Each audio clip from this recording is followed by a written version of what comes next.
ہم کہیں کہ چل کیوں نہیں رہا, کیوں نہیں ہمارا پروجیکٹ آگے جا رہا, تو پتہ چلتا تھا کوئی نہ کوئی رکاوٹ آ جاتی جس سے وہ رک جاتا تھا.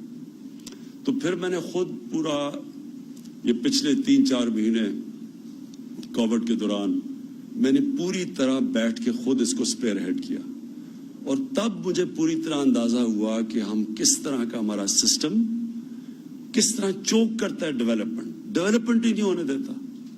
کیا عام آدمی, اچھا پیسہ اگر میرے پاس ہے تو میں سارے کام کروا سکتا ہوں رشوت دے کے, لیکن اگر میں وہ جو اصل بیک بون ہوتی ہے اکانومی کی, اسمال اور میڈیم انڈسٹری جو سب سے زیادہ روزگار دیتی ہے, اس کے لیے تو اتنے مشکل انہوں نے سسٹمز بنا دیے ہیں کہ وہ بیچارہ ایک عام آدمی جو جدھر اسمال اور میڈیم سے ہی شروع ہوتے ہیں بڑے بڑے انڈسٹریلسٹ, ٹائکونز, انٹرپرینرز, لیکن ان کے لیے اتنا مشکل سسٹم بنا ہوا ہے کیونکہ وہ چھوٹی مارجنز پہ آپریٹ کرتے ہیں, ظاہر ہے جو اسمال اور میڈیم انڈسٹری ہے, تو اس کے لیے اتنا مشکل سسٹم بنا ہوا ہے کہ ان کا سارا انیشیٹو ہی ختم کر دیتے ہیں. کیا وجہ ہے کہ وہی پاکستانی جاتے ہیں, میں نے اپنی آنکھوں کے سامنے دیکھا ہوا ہے, ہمارا لیبر کلاس جاتی ہے.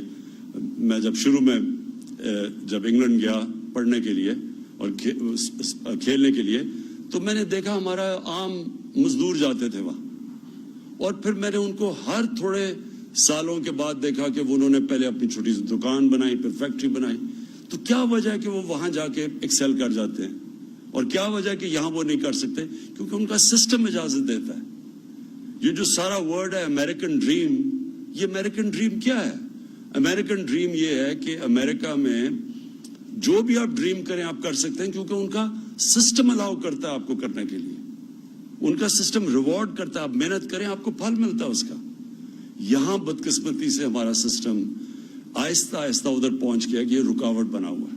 تو میں نے یہ کنسٹرکشن کے اندر خاص طور پہ دیکھا, اور پھر میں اب پورا ہیڈ کر رہا ہوں یہ جو ہماری اب جو ہم ہاؤسنگ, یہ جو ہمارا لانچ ہو گیا ہے, اور پہلی دفعہ پاکستان میں اس طرح کے انسینٹیوز دیے گئے ہیں ہاؤسنگ کے اندر, کیونکہ ہم نے رکاوٹیں ختم کی.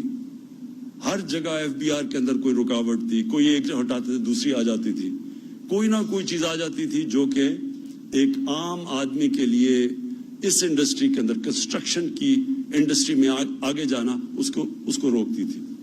تو یہ ہمارا اس گورنمنٹ کی سب سے بڑی کوششیں ہوگی کہ ہم موقع دیں اپنے پرائیویٹ انٹرپرائز کو, اپنے بزنسز کو, اپنے انڈسٹریلسٹ کو, کہ وہ پوری طرح اس سسٹم کے اندر اوپر آ سکیں, محنت کریں, اوپر آ سکیں. ان کو گورنمنٹ کا کام ہے فیسیلیٹیٹ کرنا, اور انشاءاللہ آپ دیکھیں گے کہ ہم آہستہ آہستہ آپ کی رکاوٹیں دور کریں گے. اس کی وجہ سے آہستہ, کیونکہ ایک دن میں تو گورنمنٹ کے سسٹمز, گورنمنٹ کے ادارے ایک دن میں تو ریفارم نہیں ہوتے, لیکن ان کی ریفارمیشن شروع ہو چکی ہے, اور انشاءاللہ آپ دیکھیں گے اس کے ریزلٹس. آپ کے لیے آسانیاں ہم پیدا کریں گے. جو ورڈ استعمال کیا جاتا ہے, جو phrase ease of doing business, انشاءاللہ آپ کے لیے ہم آسانیاں پیدا کرتے رہیں گے مسلسل.